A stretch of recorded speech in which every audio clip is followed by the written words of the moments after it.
కృపలో నేను నివసించుటా నా జీవిత ధన్యతయున్నది. మహోన్నతుడా నీ కృపలో ప్రియులైన సహోదరి సహోదరులారా, మన ప్రభు అయిన యేసుక్రీస్తు నామంలో మీ అందరికీ వందనాలు, దేవునికి స్తోత్రాలు. అనుదిన యేసయ్య కృప అనే కార్యక్రమానికి మీ అందరినీ ప్రేమతో ఆహ్వానిస్తున్నాం. ప్రార్థన చేసుకొని ప్రారంభించుకుందాం. మహాపరిశుద్ధుడివైన మా ప్రియ తండ్రి, సర్వాధికారివైన మా దేవా, మీకు స్తుతులు స్తోత్రాలు చెల్లిస్తున్నాం. ఈ ఉదయ కాలంలో నీ పాద సన్నిధికి రావడానికి మీరు కృప చూపినందుకై మీకు వందనాలు చెల్లిస్తున్నాం. నీవు కృపామయుడవు, గొప్ప దేవుడవు, నమ్మదగిన దేవుడవు, కృప కలిగినటువంటి దేవుడవు. మీకు స్తోత్రాలు నాయనా. మా పట్ల మీరు చూపుతున్నటువంటి మీ కృపా వాత్సల్యతను బట్టి మీకు స్తోత్రాలు తండ్రి. కనికరించండి. ఈ యొక్క ప్రార్థనా కూటంలో పాల్గొన్న ప్రతి బిడ్డను ప్రభువా మీరు ఆశీర్వదించండి. నీ కృప ప్రతి ఒక్కరిపైన ఉంచమని వేడుకుంటూ, నీ కృపను కోరుకుంటూ, నీ పరిశుద్ధాత్మ సన్నిధిని మాతో కూడా ఉంచండి. తండ్రి యొక్కయు, కుమారుని యొక్కయు, పరిశుద్ధాత్మ యొక్క నామంలో ఈ ప్రార్థనా కూటాన్ని ప్రారంభిస్తున్నాం. దీవించు నాయనా, కనికరించు. యేసుక్రీస్తు నామంలో ప్రార్థిస్తున్నాను తండ్రి, ఆమేన్, ఆమేన్. ఈ ఉదయ కాలంలో దేవుని వాక్యాన్ని మనం జ్ఞాపకం చేసుకుందాం. ఒక పాట పాడుకుందాం. మహోన్నతుడా నీ కృపలో నేను నివసించుటా నా జీవిత ధన్యతయున్నది.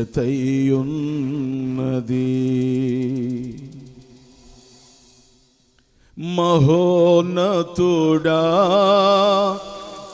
నీ కృపలో నేను నివసించుటా మహోన్నతుడా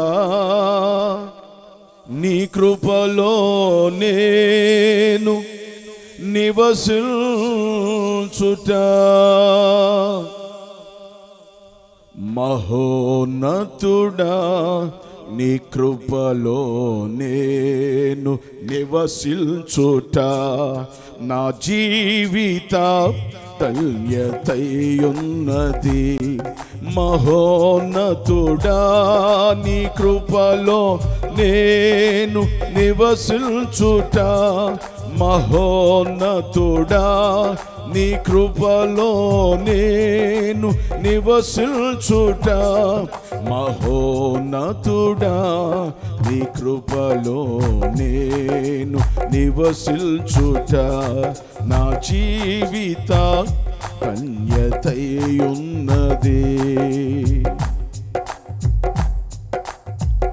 మోడుబారిన జీవితాలను చిగురింపజేయగలవు నీవు. మోడుబారిన జీవితాలను చిగురింపజేయగలవు నీవు.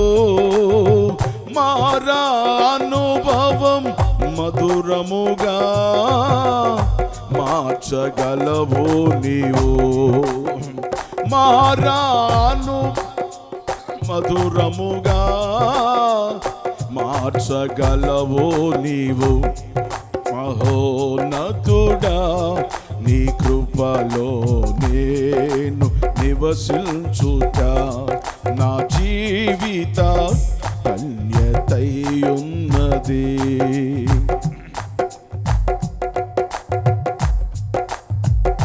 ఆకువాడక ఆత్మఫలములు ఆనందముతో ఫలించనా. ఆకువాడక ఆత్మఫలములు ఆనందముతో ఫలించనా.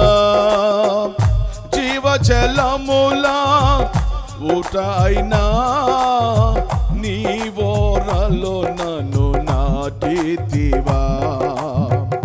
జీవజలములా ఊట అయినా నీవోరలో నన్ను నాటితివా. మహోన్నతుడా నీ కృపలో నేను నివసించుట నా జీవిత ధన్యతయున్నది.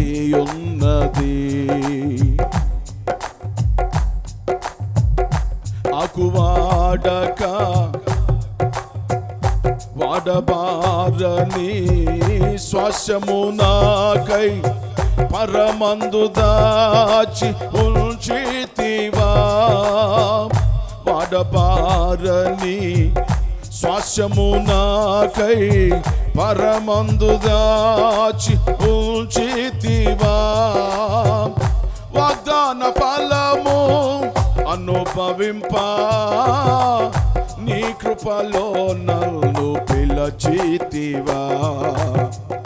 వాగ్దాన ఫలము అనుభవింపా నీ కృపలో నన్ను పిలచితివా.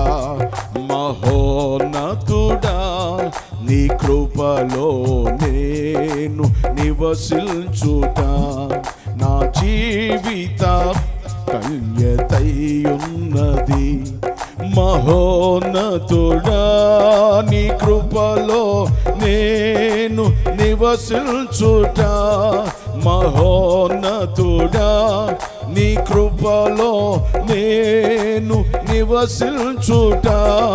మహోన్నతుడా నీ కృపలో నేను నివసించుట నా జీవిత ధన్యతయున్నది.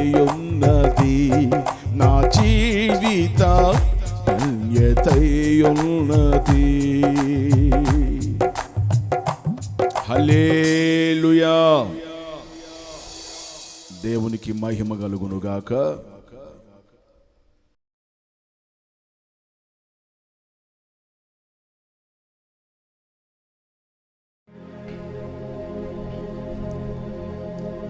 ప్రియులారా, మన ప్రభువు రక్షకుడైన యేసుక్రీస్తు నామంలో మీ అందరికీ హృదయపూర్వకమైన వందనాలు. ఆయా ప్రాంతాల్లో ఆయా దేశాల్లో నివసిస్తున్నటువంటి దేవుని పిల్లలైన మీ అందరికీ మనసారా హృదయపూర్వకమైన వందనాలు, దేవునికి స్తోత్రాలు. దేవుడు మిమ్ములను మీ కుటుంబాలని దీవించి ఆశీర్వదించునుగాక. ప్రియులారా, దేవుని యొక్క మహాకృపను బట్టి దేవుని యొక్క వాక్యాన్ని మనం వినబోతా ఉన్నాం.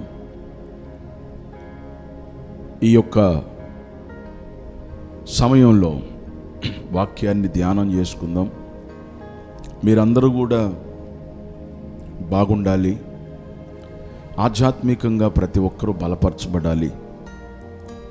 ఎందుకంటే ప్రభు రాకడ అతి సమీపంగా ఉంది.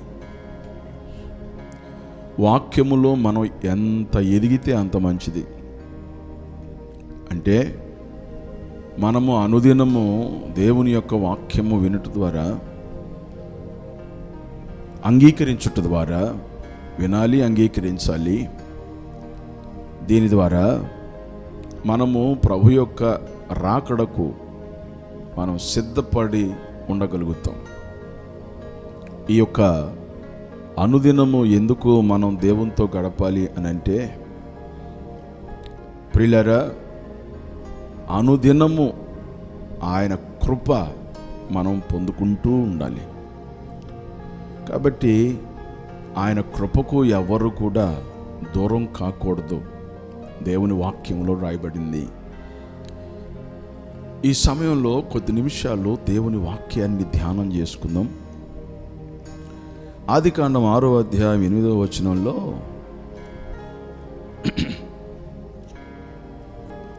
రాయబడినటువంటి మాట మనం చదువుకుందాం. ఆదికాండం 6వ అధ్యాయం 8వ వచనం. అయితే నోవాహు యెహోవా దృష్టి యందు కృప పొందినవాడాయెను అని రాయబడింది. చిన్న ప్రార్థన చేసుకుందాం. మహాపరిశుద్ధుడు అయిన మా తండ్రి, ప్రేమ కలిగిన యేసయ్య, మీకు వందనాలు. నీతో ప్రతిదినం గడిపే భాగ్యాన్ని మాకు ఇస్తున్నందుకై మీకు స్తోత్రాలు. నీ వాక్యాన్ని ధ్యానం చేసుకోబోతూ ఉండగా మాతో మీరుండండి. మాకు బోధకుడుగా నీవుండి మాతో మాట్లాడమని ప్రార్థిస్తూ కృపను కోరుతూ యేసుక్రీస్తు నామంలో ప్రార్థిస్తున్నాను తండ్రి, ఆమేన్. ప్రియులారా, ఈ వచనము నోవహు గురించి వ్రాయబడింది. నోవహు యెహోవా దృష్టి యందు కృప పొందినవాడు ఆయను అని వ్రాయబడింది. ఇప్పుడు కృప అంటే ఏమిటి? కృప అనేది ప్రియులారా, దేవుని యొద్ద నుండి మనం ఏమైతే పొందుకుంటూ ఉంటామో అది దేవుని కృప. ఉదాహరణకి నోవాహు యెహోవా దృష్టి యందు కృప పొందినవాడు ఆయను. కృప పొందాడు అంటే ఎందుకు కృప పొందాడు అంటే 7వ అధ్యాయము 1వ వచనంలో రాయబడి ఉంటుంది. యెహోవా అంటాడు, ఈ తరము వారిలో నీవే నా ఎదుట నీతిమంతుడవు అని అక్కడ రాయబడింది. దేవుని ఎదుట నోవాహు నీతిమంతుడు. ఆ తరములో అంటే ఎవరు నీతిమంతులు లేరా? ఎవరు లేరు అని మనకు అర్థమవుతుంది. ఎందుకంటే అందరూ పాపం చేస్తూ ఉన్నారు. దేవుడు అనుగ్రహించే మహిమను పొందలేకపోతున్నారు. ఆ దినాల్లో మనుషులు ఎలా ఉన్నారో 6వ అధ్యాయం 5వ వచనంలో మనం చదవచ్చు. నరుల యొక్క చెడుతనము భూమి మీద గొప్పదనియు, వారి హృదయము యొక్క తలంపులలోని ఊహ అంతయు ఎల్లప్పుడూ కేవలం చెడ్డదనియు యెహోవా చూచి. అంటే ఎలా ఉందంటే వారి చెడుతనం గొప్పగా ఉంది, వారి హృదయం యొక్క తలంపుల్లో ఊహలు కూడా ఎల్లప్పుడూ కేవలం చెడ్డగా ఉన్నాయి. ఇదంతా యెహోవా చూశాడు.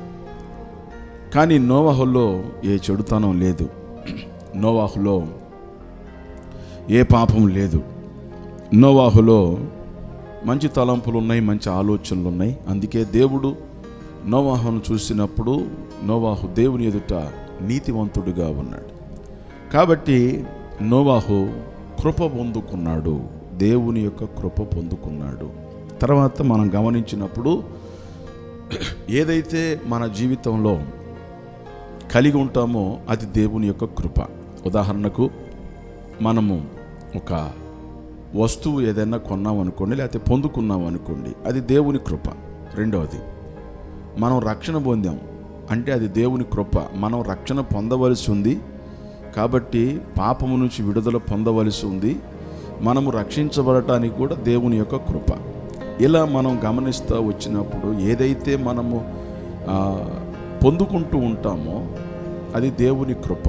దేన్ని బట్టి పొందుకుంటాము అని అంటే దేవుని యొక్క మన మీద దేవునికి ఉన్నటువంటి కనికరాన్ని బట్టి ఆయన కృపచూపు దేవుడై ఉన్నాడు. తర్వాత మనం కొన్ని విషయాలు వాక్యములో నుండి మనము ధ్యానం చేసుకుంటే నోవాహు ఆ విధంగా దేవుని కృప పొందుకొని ప్రియులారా ఆయన కుటుంబము అందరూ కూడా రక్షింపబడ్డారు. ఆ దినాల్లో ఉన్నటువంటి ప్రజలు దేవుని మాటలు ఎంతమాత్రం అంగీకరించలేదు. నోవాహు ఇంచుమించు 120 సంవత్సరాలు వారికి ఎంత చెప్పినా లోబడినటువంటి వాళ్ళు కాదు. వాళ్ళు వ్యతిరేకించారు, పూర్తిగా వ్యతిరేకించారు, ఎగతాళి చేశారు ఓడగడుతుంటే. అయితే దేవుడు జలప్రళయంలో వాళ్ళందరూ కూడా నశించిపోయారు. నోవాహు కుటుంబం మాత్రమే దేవుని కృప పొందుకొని నోవాహును బట్టి నోవాహు కుటుంబము కృప పొందుకున్నారు, వాళ్ళు రక్షించబడ్డారు. అయితే దేవుని యొక్క వాక్యములో ఈరోజు మనం కూడా దేవుని కృప పొందుకోవాలి. వాక్యంలో రాయబడినట్లు మనము దేవుని కృప పొందుకుంటే ప్రియులారా మనము వర్ధిల్లుతూ ఉంటాం. ఆయన కృప ద్వారానే మనము ఏ విధమైన స్టెప్ వేయాలో, ఏ విధంగా మనం ముందుకు వెళ్ళాలో ప్రియులారా ఆయన కృపను బట్టి మనము ముందుకు వెళ్ళగలుగుతాం. తర్వాత ఆయన కృప మన జీవితంలో లేకుండా మనం ఏం చేయలేం. ఎందుకంటే ఇంకోటి మనం చూసినప్పుడు బైబిల్లో ఆయన కృప ఎవరి మీద నిలిచి ఉంటుంది, ఎవరి మీద ఉంటుంది అనేది మనం చూడాలి. ఇప్పుడు నోవాహు దేవునికి చాలా విధేయుడు, దేవునికి లోబడినవాడు, తర్వాత దేవుని యందు భయభక్తులు కలిగినటువంటి వాడు, దేవుడు చెప్పింది యావత్తు చేసినటువంటి వాడు. అతనిలో ఏ అవిధేయత లేదు, ఏ వ్యతిరేకత లేదు, దేవునికి పూర్తిగా లోబడినటువంటి వాడు. కాబట్టి అటువంటి మనస్సు కలిగినటువంటి వ్యక్తి, అందుకే దేవుని కృప అతని మీద ఉంది. రెండవది 103వ కీర్తనలో మనం చదువుతున్నప్పుడు అక్కడ రాయబడిన మాట ఒకసారి మీకు జ్ఞాపకం చేస్తాను. 103వ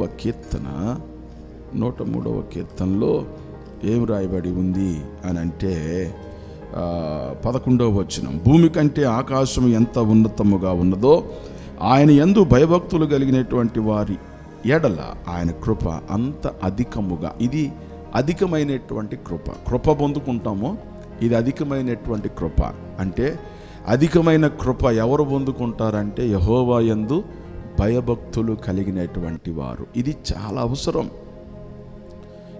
అవసరం. దేవుని యందు భయభక్తులు కలిగి ఉండటం అనేది చాలా అవసరం. ఎందుకంటే దేవుని యందు భయము, దేవుని యందు భక్తి మన జీవితాల్లో మనల్ని దేవునికి దగ్గర చేస్తుంది, దేవుని కృప నుండి వేరు కాకుండా చేస్తుంది. ఏది? దేవుని యందు భయము, భక్తి. తర్వాత ఆయన మార్గములో చక్కగా నడుచుకునేటటువంటి అవకాశం ఉంది. నడవగలుగుతాం. ఎందుకంటే ఆయన యందు భయభక్తులు కలిగి ఉన్నాం కాబట్టి అటువంటి వారికి అధికమైనటువంటి కృప మనము వారు పొందుకోవటం చూస్తూ ఉంటాం. బైబిల్లో అధికమైనటువంటి కృప పొందినటువంటి వారు, కృప పొందిన వారు ఎంతోమంది ఉన్నారు. మనం సమయాన్ని బట్టి ముందుకు వెళదాం. ప్రియులారా 24వ అధ్యాయము ఆదికాండములోనే 24వ అధ్యాయము 27వ వచనాన్ని మనం చదివితే అక్కడ వ్రాయబడిన మాటలను మనం చూద్దాం. 26, 27 వచనాలు కలిసి ఉంటాయి. ఆ మనుషుడు తన తల వంచి యెహోవాకు మ్రొక్కి, అబ్రహామును నా యజమానుని దేవుడైన యెహోవా స్తుతింపబడునుగాక, ఆయన నా యజమానునికి తన కృపను తన సత్యమును చూపుట మానలేదు.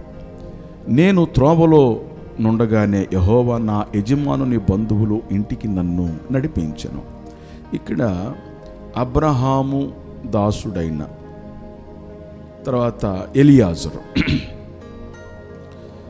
ఈయన ఏమంటున్నాడు అనంటే తన తల వంచి యెహోవాకు మ్రొక్కి, అబ్రహాము అను నా యజమానుని దేవుడైన యెహోవా, నా యజమానుని దేవుడైన యెహోవా స్తుతింపబడునుగాక, ఆయన నా యజమానునికి తన కృపను తన సత్యమును చూపుట మానలేదు అని అంటాడు. అబ్రహాము ఎడల దేవుడు కృప చూపటము, తర్వాత తన సత్యాన్ని చూపటం మానలేదంట. ప్రియులారా, ఎందుకని? అబ్రహాము దేవుణ్ణి బహుగా నమ్మాడు, అది అతనికి నీతిగా ఎంచబడింది. అబ్రహాము కూడా మనము ఆదికాండం 12వ అధ్యాయంలో నుండి మనం చూస్తే అబ్రహాము కూడా దేవునికి బహువిధేయుడయ్యాడు, దేవునికి లోబడ్డాడు, దేవుడు ఏం చెప్పాడో అది చేశాడు.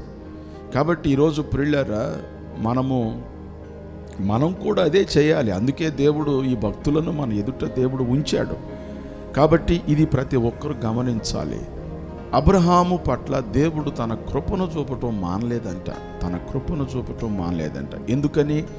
అబ్రహాము దేవుని యందు అంత గొప్ప విశ్వాసము కలిగినటువంటి వాడు. నోవాహు విధేయుడుగా ఉన్నాడు. అబ్రహాము గొప్ప విశ్వాసం కలిగినటువంటి వాడుగా ఉన్నాడు. తర్వాత దేవుని యందు బహునమ్మకము కలిగినటువంటి వాడుగా ఉన్నాడు. కాబట్టి దేవుడు అబ్రహాముకి తన కృప చూపుట మానలేదు. తన కృపను బట్టి ఏమయ్యాడు అబ్రహాము, ఎలా దీవించబడ్డాడు అంటే ఇదే ఎలియాజరు చెప్తాడు 35వ వచనంలో. 34-35 వచనాలు కలిసి ఉంటాయి. అంతటా అతడు ఇట్లా నేను అబ్రహాము దాసుడను, యెహోవా నా యజమానుని బహుగా ఆశీర్వదించెను గనుక అతడు గొప్పవాడాయను. అతనికి గొర్రెలను, గొడ్లను, వెండి బంగారములను, దాసదాసీలను, ఒంటెలను, గాడిదలను దయచేసెను. గొప్ప ఆస్తిని దేవుడు ఇచ్చాడు. ప్రియులారా, ఇంకొక విషయం మనం ఇక్కడ గమనించాలి. ఆయన కృపను బట్టి ఆయన అబ్రహాము పట్ల కృప చూపటం మానలేదు. దేవుడు అబ్రహాము పట్ల కృప చూపటం మానలేదు. దానికి కారణం ఏంటంటే అబ్రహాము దేవుణ్ణి బహుగా నమ్మాడు. కాబట్టి అతడు బహుగా దీవించబడ్డాడు అనే విషయాన్ని మన వాక్య భాగములో నుంచి మనం చూస్తూ ఉన్నాం. అవును, ఈరోజు నీ జీవితంలో కూడా దేవుణ్ణి ఎంతగా నువ్వు నమ్ముతావో, ఎంతగా దేవుని యందు విశ్వాసం ఉంచుతావో, వాక్యము ద్వారా దేవుడు మనల్ని ఏమి చెయ్యమని దేవుడు చెప్పాడో అది నువ్వు చేయగలిగితే ఆయన కృపలో నీవు వర్ధిల్లుతూ ఉంటావు. నీకు కూడా దేవుడు తన కృప చూపుట మానడు. దేవుడు తన యందు నమ్మిక ఉంచినటువంటి వారిని, తన యందు విశ్వాసం ఉంచినటువంటి వారికి ఆయన కృప చూపుట మానే దేవుడు కాదు. అర్థమైందా? కాబట్టి ప్రభునందు ప్రియులారా, ఈ విషయాన్ని అందరూ జ్ఞాపకం చేసుకోవాలి. తర్వాత నిర్గమకాండంలో 30వ అధ్యాయము 8వ వచనాన్ని ఒకసారి మనం చూస్తే, నిర్గమకాండము 30వ అధ్యాయము 8వ వచనం. మరియు సాయంకాలం మందు అహరోనును ప్రదీపములను వెలిగించినప్పుడు దాని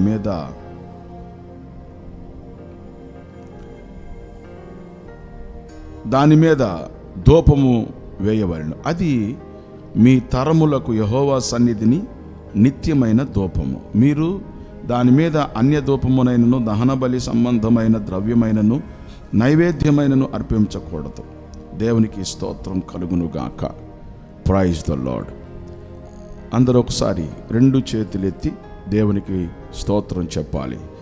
కాబట్టి ప్రభునందు ప్రియమైనటువంటి దేవుని పిల్లలారా, కృప చూపుట అనేది అది దేవుని యొక్క ప్రియులారా పని అయి ఉన్నది. కృప చూపటం అనేది అది దేవుని యొక్క పని. కృప చూపటం అనేది అది దేవుని యొక్క పని. కాబట్టి దేవుడు ప్రతి ఒక్కరి పైన తన కృప చూపుతూ నడిపిస్తాడు. తనను ఆరాధించే వారికి కృప చూపుతాడు. తన యందు విశ్వాసం ఉంచినటువంటి వారికి కృప చూపుతాడు. తన యందు నమ్మిక ఉంచినటువంటి వారికి కృప చూపుతాడు. ఆయనను వెంబడించినటువంటి వారికి కృప చూపుతాడు. ఆయన మాట వినేటటువంటి వారి విషయంలో ఆయన కృప చూపేటటువంటి గొప్ప దేవుడుగా ఆయన ఉన్నాడు. కాబట్టి ప్రభునందు ప్రియమైన దేవుని పిల్లలారా, మనము కూడా ఆ విధముగా అబ్రహాము, నోవాహు ఎలా వారు దేవుని విషయంలో వారు జీవించారో దాన్ని బట్టి వాళ్ళు కృప పొందుకొని వారు వర్ధిల్లుతూ వచ్చారు. దేవునికి స్తోత్రం కలుగునుగాక. తర్వాత నిర్గమకాండం 15వ అధ్యాయం 13వ వచనంలో ఒకసారి మనం చూస్తే, నీవు విమోచించిన ఈ ప్రజలను కృపచేత తోడుకొని పోతివి, నీ బలము చేత వారిని నీ పరిశుద్ధాలయమునకు నడిపించితివి అని వ్రాయబడింది. కాబట్టి నీవు విమోచించినటువంటి ఈ ప్రజలు ఎక్కడి నుంచి విమోచించబడ్డారు? ఐగుప్తులో నుండి ఇశ్రాయేలీలు విమోచించబడ్డారు. విమోచించబడినటువంటి వారి పట్ల దేవుడు తన కృపతో తోడుకొని వెళుతూ ఉన్నాడు. ఈరోజు ప్రియులారా, అందుకే మనము విమోచించబడాలి. అనగా దేని నుంచి విమోచన అంటే లోకము నుంచి విమోచించబడాలి, లోక బంధకాల నుంచి విమోచించబడాలి, పాప బంధకాల నుంచి విమోచించబడాలి, దుష్ట సంబంధమైనటువంటి ఆలోచనల చేత బంధించబడిన ఆ బంధకాల నుంచి విమోచించబడాలి. పాపపు ఆలోచనలతో బంధించబడ్డావు, దాని నుంచి విడుదల పొందాలి. దురలవాట్ల చేత బంధించబడ్డావు, దాని నుంచి విమోచించబడాలి. కాబట్టి పాపపు చూపులతో నీవు నిండిపోయావు, అయితే దాంతో బంధించబడ్డావు, పాపపు చూపుల్లో బంధించబడిపోయావు. కాబట్టి దాని నుంచి విడుదల పొందాలి. వ్యభిచారంలో బంధించబడ్డావు, దాని నుంచి విడుదల పొందాలి. ప్రియులారా, మరి త్రాగుడు, మరి జూదము, తర్వాత సిగరెట్టు, చుట్ట, బీడి, ఇలా ఎన్నో బంధకాలు, ఎన్నో తర్వాత దుర అలవాట్లకు బానిసలైపోయారు, అంటే బంధించబడిపోయారు. దాని నుంచి వారు విడుదల పొందాలి. విడుదల పొందినటువంటి వారిని తన కృప చేత ఏం చేస్తాడు? నడిపించే దేవుడుగా ఉన్నాడని వాక్యం ద్వారా మనం చూస్తున్నాం. అవును, కృపచేత నడిపించబడుతున్నప్పుడు ఎంత సంతోషం ప్రియులారా. కృపచేత నడిపించబడుతున్నప్పుడు నీకు ఆహారము కొదువుగా ఉండదు. కృపచేత నడిపించబడుతున్నప్పుడు నీకు అలసట ఉండదు. కృపచేత నువ్వు నడిపించబడుతున్నప్పుడు నీ జీవితంలో ఎటువంటి ఆందోళన, దేని గురించి నువ్వు ఆలోచించాల్సినటువంటి అవసరం లేదు. ఇప్పుడు ప్రస్తుతము ఈ లోకంలో ప్రజలు దేని గురించి ఆలోచిస్తున్నారు? ఏమి తిందుమా, ఏం ధరించుకుందుమా, ఏమి ఎలా జీవించాలి అనేటటువంటి ఆలోచనలతో ఉండిపోయారు. కానీ బాగా గుర్తుపెట్టుకోండి ప్రియులారా, కృపచేత మనం నడిపించబడుతున్నప్పుడు మనం ఈ దేని గురించి టెన్షన్ పడాల్సినటువంటి అవసరం లేదు. కాబట్టి నీవు విమోచించబడ్డావా? ఖచ్చితంగా దేవుని కృప నీతో ఉంటుంది. ఖచ్చితంగా దేవుని కృప నీతో ఉంటుంది. ఒకవేళ నీకు అప్పులుంటే దాని గురించి బాధపడొద్దు, కష్టాలుంటే దాని గురించి నువ్వు కుమిలిపోవద్దు, ఇబ్బందులుంటే దాని గురించి నువ్వు ఏమాత్రం కూడా మరి ఆలోచన చేసి బలహీనపడొద్దు. ఎందుకో తెలుసా? ఖచ్చితంగా కృప చేత నీవు నడిపించబడుతున్నావు. దేవుడు నిన్ను నడిపిస్తాడు, ఖచ్చితంగా నిన్ను ఆశీర్వదిస్తాడు. ఉదాహరణకు మనం చూసినప్పుడు ఐగుప్తులో నుంచి వాళ్ళు విడుదల పొందిన తర్వాత మరి ఇంచుమించుగా ప్రభునందు ప్రియులారా 6 లక్షల కాలుబలమని వ్రాయబడి ఉంది. అయితే పండితులు, పెద్దలు వాళ్ళందరూ కూడా చెప్పిన దాన్ని బట్టి గమనించినప్పుడు ఇంచుమించుగా మరి 20 లక్షల నుండి 25 లక్షల మంది ప్రజలు అంట. అంతమంది ప్రజలను మరి ఎలా పోషిస్తాలి? మోషే ఒక్క నాయకుడు, దేవుడు ఆ నాయకుడిని ఏర్పాటు చేసుకొని వారిని నడిపిస్తూ వచ్చాడు. ప్రియులారా, వారు ఐగుప్తులో నుంచి బయటికి వచ్చిన తర్వాత, ఐగుప్తులో ఉన్నప్పుడు వారు చేపలు తిన్నారు, కీరకాయలు తిన్నారు, దోసకాయలు తిన్నారు, వాళ్ళకి కావలసినటువంటి ఆహార పదార్థాలు అక్కడ తిన్నారు. అయితే బానిస బ్రతుకున వాళ్ళు బ్రతికారు. దేవుడు ఆ బంధకాల నుంచి వారిని విడిపించమని వారు ప్రార్థన చేశారు. దేవుడు మోషేని పంపించి వారికి విడుదల కలగజేశారు. ఇప్పుడు బయటికి వస్తే ఆహారం ఎట్లా? దాని గురించి వారు ఏమీ ఆలోచించకుండా దేవుడు ఏం చేశాడంటే ప్రియులారా, వారికి మన్నాను కురిపించి వారి కడుపు నింపాడు, వారి ఆకలి తీర్చాడు. మాంసం కావాలన్నారు. మాంసం కావాలంటే అంతమంది ప్రజలకు మాంసం ఎక్కడి నుంచి తీసుకురావాలి? దేవుడు వారికి పూరేడు పెట్టెలు పంపించాడు, వాళ్ళు మాంసం తిన్నారు. వారి చెప్పులు అరగలేదు, వారి బట్టలు మాయలేదు. నిజంగా అది ఎంత కృప, ఎంత కృప నీ జీవితంలో ప్రియులారా. మనం గమనించాలి, వారు తిండి గురించి ఆలోచన లేకుండా చేశాడు దేవుడు. తర్వాత మాంసం గురించి ఆలోచన చేసే పని లేదు, తర్వాత బట్ట గురించి ఆలోచన చేసే పని లేదు. అంటే బట్టలు ఉతుక్కోవాలి, లేకపోతే వండుకోవాలి, తినాలి, ఇట్లాంటి ఆలోచనలు ఏమి లేకుండా దేవుడు తన కృప చేత వాళ్ళని నడిపిస్తూ వచ్చాడు. ఈరోజు నీవు విమోచించబడ్డావా? నువ్వు రక్షించబడ్డావా? దేవుని బిడ్డగా నువ్వు మార్చబడ్డావా? అయితే దేవుని కృప నిన్ను విడువదు. ఆయన కృప ద్వారా నువ్వు సమస్తాన్ని పొందుకుంటావు, దీవించబడతావు. కాబట్టి ఈ విషయాన్ని మనము గమనించాలి. తర్వాత 34వ అధ్యాయము నిర్గమకాండము 34వ అధ్యాయము 6వ వచనంలో కూడా ఒక మాట రాయబడింది, మనం చూద్దాం. అతని ఎదుట యెహోవా అతన్ని దాటి వెళ్ళుచు, యెహోవా కనికరము, దయా, దీర్ఘశాంతము, విస్తారమైన కృపాసత్యములు కలిగిన దేవుడైన యెహోవా. ఎవరంటండి? ఆయన కృపాసత్యములు కలిగినటువంటి దేవుడై ఉన్నాడు. అయితే ఇక్కడ మీరు గమనించాలి, 6వ వచనం, అతని ఎదుట యెహోవా అతన్ని దాటి వెళ్ళుచు యెహోవా కనికరము, దయ, దీర్ఘశాంతము, విస్తారమైనటువంటి కృపాసత్యములు కలిగినటువంటి దేవుడు. కాబట్టి ప్రభునందు ప్రియులారా, మోషే ప్రార్థన చేస్తున్నప్పుడు దేవుడు ఆయనకి ప్రత్యక్షమై ఆయనతో మాట్లాడతాడు. తర్వాత మోషే దేవుని వెలుగును, దేవుని ప్రత్యక్షతను అనుభవిస్తాడు. తర్వాత దేవుడు అతన్ని దాటి వెళుతూ ఉన్నప్పుడు వినబడుతున్నటువంటి మాటలు ఏమని మనం అక్కడ గమనిస్తామంటే, అతని ఎదుట యెహోవా అతన్ని దాటి వెళ్ళుచు ఆయన చెబుతున్నటువంటి మాటలే ఏంటి ఇవి అని మనం చూసినప్పుడు, ఆయన కనికరం కలిగినవాడు, దయ కలిగినవాడు, దీర్ఘశాంతం కలిగినవాడు, అధికమైన కృప కలిగినటువంటి వాడు. దేవునికి స్తోత్రం కలుగునుగాక. విస్తారమైనటువంటి కృప కలిగినటువంటి వాడు ఆయన. మీ అందరికీ ఈరోజు దేవుని కృపను గురించి మీతో మాట్లాడుతున్నా. నా కృప మీరు అందరూ పొందుకోవాలి, మనందరం పొందుకోవాలి. ప్రియులారా, ఆ కృప ఉచితంగానే దేవుడు మనకు అనుగ్రహిస్తాడు. ఎప్పుడు అనంటే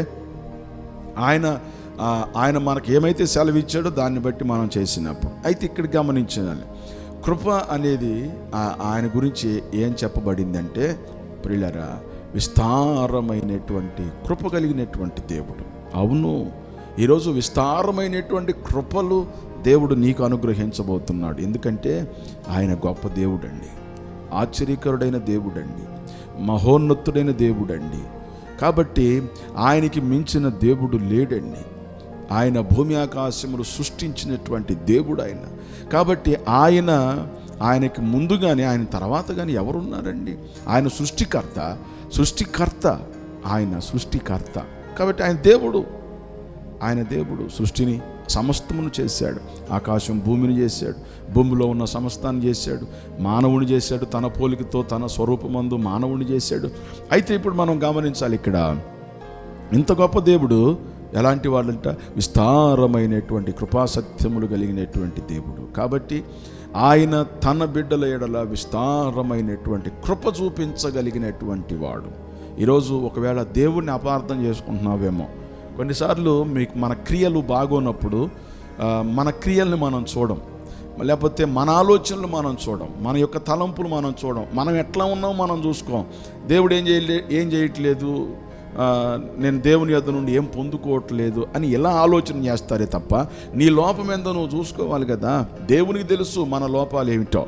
కాబట్టి అందుకే మనం ప్రార్థన చేయాలి, ప్రభువా, ఏదైనా లోపము, ఏదైనా నిన్ను దుఃఖపెట్టేటువంటి పరిస్థితులు ఏమైనా నా జీవితంలో ఉంటే నాయన నన్ను క్షమించని నువ్వు మొదట దేవుని దగ్గర నీ హృదయాన్ని సరిచేసుకొని నీవు ప్రార్థన చేసుకొని, అప్పుడు నీవు దేవుని దగ్గర క్షమాపణ కోరుకొని సరిచేయమని దేవుని సందులో ప్రార్థించిన తర్వాత, అడిగిన తర్వాత, అప్పుడు మిగతా ప్రార్థనను మనం కొనసాగించాలి. అప్పుడు మన ప్రార్థనకు బలం ఉంటుంది. కాబట్టి ప్రియులారా, అధికమైన లేకపోతే విస్తారమైన కృప కలిగినటువంటి దేవుడు ఈరోజు నీ జీవితంలో ప్రియులారా, నీవు విస్తారమైన కృప పొందుకోవటానికి దేవుడు నీకు సహాయం చేయబోతున్నాడు.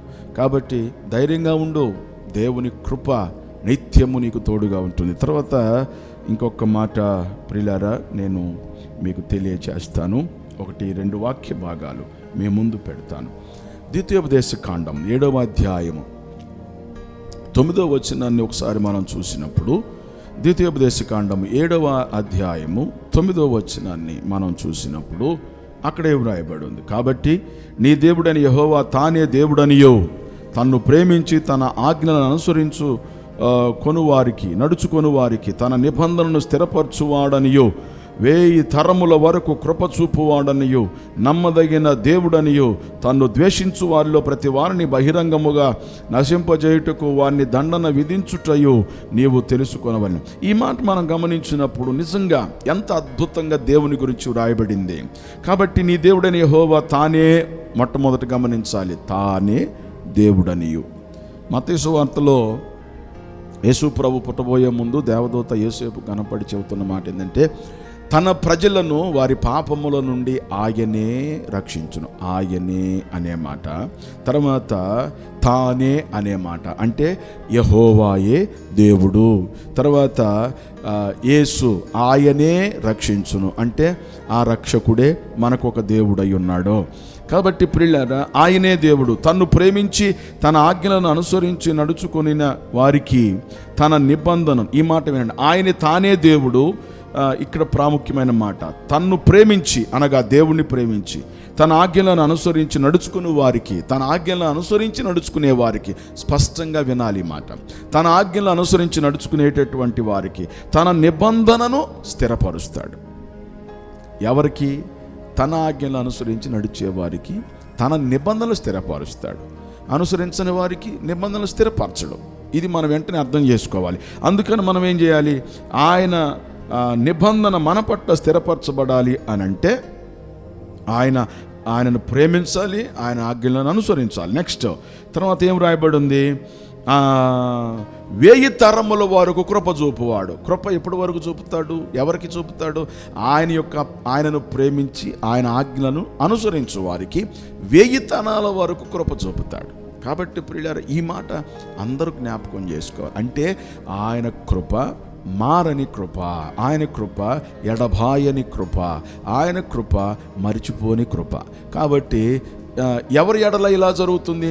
ఆయనను ప్రేమించి ఆయన నిబంధనలు అనుసరించేటటువంటి వారికి, ఆయనను ప్రేమించి లేకపోతే ఆయన ఆజ్ఞలను అనుసరించేటటువంటి వారికి ఇటువంటి కృప దొరుకుతుంది. తర్వాత ఇంకో మాట చూడండి, నమ్మదగిన దేవుడు అనియు.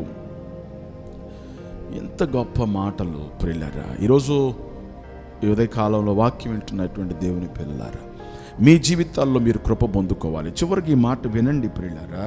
కొరింథీయులకు రాసిన లేకపోతే దినవృత్తాంతముల 2వ గ్రంథము 5వ అధ్యాయము 13వ వచనం, ఇక 2 వచనాలు మీకు చూపించి మనం ప్రార్థన చేసుకున్నాం. 5వ అధ్యాయము 13వ వచనం.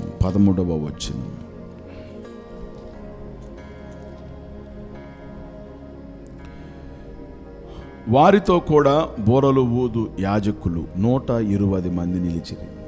బోరలు ఊదు వారును పాఠకులను ఏకస్వరముతో యెహోవాకు కృతజ్ఞతాస్తుతులు చెల్లించుచు గానము చేయగా, యాజకులు పరిశుద్ధ స్థలములో నుండి బయలువెళ్ళి ఆ బోరలతోనూ తాళములతోనూ వాద్యములతోనూ కలిసి స్వరమెత్తి, యెహోవా దయాళుడు, ఆయన కృప నిరంతరముండునని స్తోత్రం చేసిరి. ఏం చేశారు? ఆయన కృప నిరంతరముండును. 136వ కీర్తన 1వ వచనం చూసినప్పుడు ఆయన దయాళుడు, ఆయన కృప నిరంతరముండును అని 136వ కీర్తనలో కూడా వ్రాయబడి ఉంటుంది. కాబట్టి ఆయన కృప నిరంతరం ఉండేటటువంటి కృప, అది నువ్వు పొందుకోవాలి. ఆ కృప నీకు ఎప్పుడు అందుబాటులోనే ఉంటుంది. దేవుడు తన కృప చూపటానికి ఎప్పుడు సిద్ధంగానే ఉన్నాడు.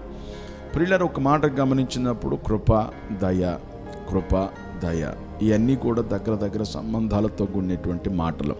కాబట్టి దేవుని యొక్క కృప ఎప్పుడు నిరంతరం ఉండేదే. కాబట్టి దాన్ని పొందుకోవడానికి నువ్వు రెడీ అవ్వాలి, దాన్ని పొందుకోవాలి. అంతేగాని ప్రభునందు ప్రియులారా, కృప పొందుకోవడం చేతగాక మనము మన ఇష్టం వచ్చినటువంటి ఆలోచనలు మనం చేయకూడదు. మనం పొందుకోవాలి. ఎప్పుడు అందుబాటులో ఉంటుంది ఆయన కృప. కాబట్టి దేవుని యొక్క వాక్యంలో ఏం రాయబడి ఉంది? కొరింథీయులకు రాసినటువంటి ప్రియులారా 2వ పత్రిక 6వ అధ్యాయము 1వ వచనాన్ని చూసినప్పుడు మనం గమనించాలి. 6వ అధ్యాయము 1వ వచనం ఏం రాయబడిందో చూద్దాం. కాగా మేము ఆయన తోడి పనివారమై మీరు పొందిన దేవుని కృపను వ్యర్థం చేసుకోవద్దని మిమ్మల్ని వేడుకొనుచున్నాము. కాబట్టి ఆయన కృపను వ్యర్థం చేసుకోకూడదు. తర్వాత ఆయన కృపను పోగొట్టుకోకూడదు. ఆయన కృపను వ్యర్థం చేసుకోకూడదు. ఆయన కృపను పోగొట్టుకోకూడదు. దేవునికి స్తోత్రం కలుగును గాక. హల్లెలూయా. కాబట్టి ప్రియులారా, ఈ మాట జాగ్రత్తగా అందరూ ఆలకించాలి. ఆయన కృపను పోగొట్టుకోకూడదు. ఆయన కృపను వ్యర్థం చేసుకోకూడదు. ఆయన కృప మనకు సమీపంగా ఉంది. ఆయన కృప మనకు దగ్గరగానే ఉంది. నువ్వు ఎప్పుడు ఆయన కృప గురించి, అయ్యా నా పట్ల కృప చూపమని ప్రార్థిస్తావు, ఆయనను ప్రేమించి ఆయనకు లోబడి ఎప్పుడైతే ఆయన ఆజ్ఞలు అనుసరించడానికి నువ్వు సిద్ధపడి నువ్వు ప్రార్థిస్తావో, వెంటనే ఆయన కృప నీకు కలుగుతుంది. నీవు అప్పుడు విస్తారమైన ఆయన కృపను పొందుకొని ప్రియులారా వర్ధిల్లుతూ ఉంటావు, ఆశీర్వదించబడుతూ ఉంటావు. నీ జీవితంలో ఇక అప్పులు ఉండవు, నీ జీవితంలో సమస్యలు ఉండవు, నీ జీవితంలో శోధనలు ఉండవు, నీ జీవితంలో ఇబ్బందులు ఉండవు, నీ జీవితంలో మరి ఎటువంటి ఇరుకులు ఉండవు, ఎటువంటి ఆందోళన ఉండదు. ఎందుకంటే ఆయన కృప అంత గొప్పది. తర్వాత మనము ప్రియులారా ఈ మాట గమనించాలి. కృప పోగొట్టుకున్నటువంటి వ్యక్తులను బైబిల్లో మనం చూస్తాం. ఇంకా అవన్నీ తర్వాత రోజుల్లో మనం విందాం. అయితే ఒక్క మాట మనం చూద్దాం. సమూయేలు 2వ గ్రంథం 7వ అధ్యాయంలో 15వ వచనం రాయబడింది, నిన్ను స్థాపించుటకై నేను కొట్టివేసిన సౌలుకు నా కృప దూరమైనట్లు అతనికి నా కృప దూరము చెయ్యను. ప్రియులారా ఈ మాట మీరు గమనించాలి. సౌలుకు దేవుని కృప దూరం అయిపోయింది. దేవుని కృప సౌలుకు దూరం అయిపోవడానికి కారణం సౌలు తీసుకున్నటువంటి తన సొంత నిర్ణయాలు. దేవుడు చెప్పిన మాట వినకుండా తన సొంత నిర్ణయాలు తీసుకొని తను సొంతగా తన సొంత ఆలోచన మీద ఆధారపడ్డాడు, తన సొంత ఊహల మీద ఆధారపడ్డాడు, తన సొంత మైండ్ మీద ఆధారపడ్డాడు. కాబట్టి అందుకే ఆయన కృప దూరం అయిపోయింది. దేవుడు చెప్పినట్టు ఎండో తన ఇష్టం వచ్చినట్టు చేస్తూ ఉంటాడు. కానీ దావీదుకు దావీదు మీద దేవుని కృప ఉంది. దేవుని కృప పొందుకున్నాడు దావీదు. కాబట్టి ప్రభునందు ప్రియులారా, దేవుని కృపను దూరం చేసుకోవద్దు. ఆయన కృప గొప్ప కృప, విస్తారమైన కృప. నోవాహు దేవుని కృప పొందుకున్నాడు. అబ్రహాము విషయంలో దేవుడు కృప చూపకుండా మానలేదు. తర్వాత విస్తారమైనటువంటి కృప. ప్రియమైన దేవుని బిడ్డలారా, గొప్ప కృప, ఆయన కృప నిరంతరం ఉండేటటువంటి కృప. ఈ విధంగా అటువంటి కృపను మనము వ్యర్థము చేసుకోవద్దు, అంటే ఉపయోగించుకోవాలి. ఆయన కృపను మనం పొందుకోవాలి. ఈరోజు నీవు దేవుని కృపకు దూరం అయిపోయావేమో.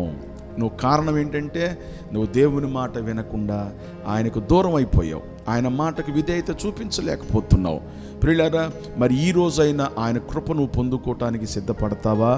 ఖచ్చితంగా దేవుడు నిన్ను కనికరిస్తాడు, ఆయన కృప నీ పట్ల చూపిస్తాడు. కృప వ్యర్థం చేసుకోవద్దు, అంటే కృప నీకు సమీపంగా ఉంది కాబట్టి దాన్ని పొందుకో, అది నీకు ఉపయోగము. ఆ కృప నిన్ను గొప్ప వ్యక్తిగా చేస్తుంది. కాబట్టి ఈ ఉదయకాలములో వాక్యం వింటున్నటువంటి దేవుని బిడ్డలారా, దేవుడు మీ కుటుంబం అంతటి పైన ఆయన కృప చూపునుగాక. ఆయన నిన్ను నీ కుటుంబాన్ని వర్ధిల్ల చేయును గాక. దేవుడు ఈ యొక్క మాటలను మన వినికిడిలో దీవించాలి, మీ వినికిడిలో దీవించాలి. ప్రియులారా, మీరు అనుదినము ఆయన కృపకు పాత్రులై వర్ధిల్లాలి. దేవుడి మాటలు మన వినికిడిలో దీవించునుగాక. ఆమేన్. ప్రార్థన చేసుకుందామా? అందరూ తలలు వంచండి, కళ్ళు మూసుకోండి. పరిశుద్ధుడు అయిన మా తండ్రి, ప్రేమ స్వరూపుడు అయిన యేసయ్య, మీకు వందనాలు. ఈ ఉదయకాలమున అనుదినం నీ కృప పొందుకునేటటువంటి భాగ్యాన్ని మాకు ఇస్తున్నందుకే మీకు స్తోత్రాలు. మొదటిగా మాతో మాట్లాడిన ప్రతి మాటను బట్టి మీకు వందనాలయ్యా. మమ్మల్ని ఎప్పుడు నువ్వు దూరం చేసుకోవు నాయన. మేమే మనుషులుగా ఈ లోకంలో మా ప్రభువా అనేకమైనటువంటి దురాలోచనల చేత, పాపముల చేత, అపరాధాల చేత నీకు దూరం అయిపోయినటువంటి పరిస్థితి నాయన. నీ కృప చేత మమ్మల్ని రక్షించావు, విమోచించావు, నీకు దగ్గరగా చేసుకున్నావు. ఈ రోజున నువ్వు ఎంత కృప కలిగినటువంటి దేవుడివో నీ వాక్యం ద్వారా మాతో మాట్లాడినందుకై మీకు స్తోత్రాలు. ఇదిగో ఉదయకాలములో వాక్యం వింటున్న బిడ్డలను దీవించు నాయన. అధికమైన మీ కృప నీ బిడ్డలు పొందుకోవడానికి సహాయం ఇచ్చు నాయన. మెండైన మీ దీవెనలు ప్రతి ఒక్కరికి కలుగునుగాక. వారి పనుల్లో తోడుగా ఉండండి, వారి ఉద్యోగాల్లో తోడుగా ఉండండి, వారి వ్యవసాయ పనుల్లో తోడుగా ఉండండి, వారి వ్యాపారాల్లో తోడుగా ఉండండి నాయన. వారు ఏ యొక్క మరి ఆలోచనతో ఉన్నారు జ్ఞాపకం చేసుకొని వారిని ఆశీర్వదించమని ప్రార్థన చేస్తున్నాను. ప్రభువా, మా భారతదేశంలో ఇతర దేశాల్లో ఉన్నటువంటి బిడ్డలందరినీ దీవించండి. మా నాయన ఈ ప్రపంచ శాంతి కొరకు ప్రార్థన చేస్తున్నాం. ప్రభువా, ప్రజలు నెమ్మదిలో లేరు, సమాధానంలో లేరు, రకరకాలైనటువంటి సమస్యల్లో ఉన్నారు. వారందరినీ నాయన మీరు జ్ఞాపకం చేసుకొని నెమ్మది సమాధానముతో ప్రతి ఒక్కరిని నింపండి. అధికమైనటువంటి మీ కృపలు నీ బిడ్డలకి ఆయన చూపమని ప్రార్థన చేస్తున్నాను. కృప ఎవరు వ్యర్థం చేసుకోకుండా కృప పోగొట్టుకోకుండా నాయన నీ కృపలో మేమందరం ఎదగటానికి సహాయం చేయమని మహిమ ఘనత ప్రభావాలు నీకు చెల్లిస్తూ నీ కృపను మేము కోరుకుంటూ యేసుక్రీస్తు నామంలో ప్రార్థిస్తున్నాను తండ్రి, ఆమేన్, ఆమేన్. ప్రియులారా, మీ అందరికీ ప్రత్యేకమైన వందనాలు. ఈ కార్యక్రమం మీ అందరికీ ఖచ్చితంగా దేవుడు ఆశీర్వాదకరంగా మారుస్తాడు. మీ ప్రార్థన అవసరతలు మాకు తెలియపరచండి. ఫోన్ నెంబర్ మరి ఆ స్క్రీన్ మీద మీకు కనపడుతుంది. ప్రియులారా, మీరు ఫోన్ చేయండి. మీ కొరకు మేము ఖచ్చితంగా ప్రార్థన చేస్తాం. దేవుడు మీ పట్ల ఖచ్చితంగా కృప చూపుతాడు. ఎనీ టైం, ఎప్పుడైనా మేము మీకు అందుబాటులో ఉంటాం.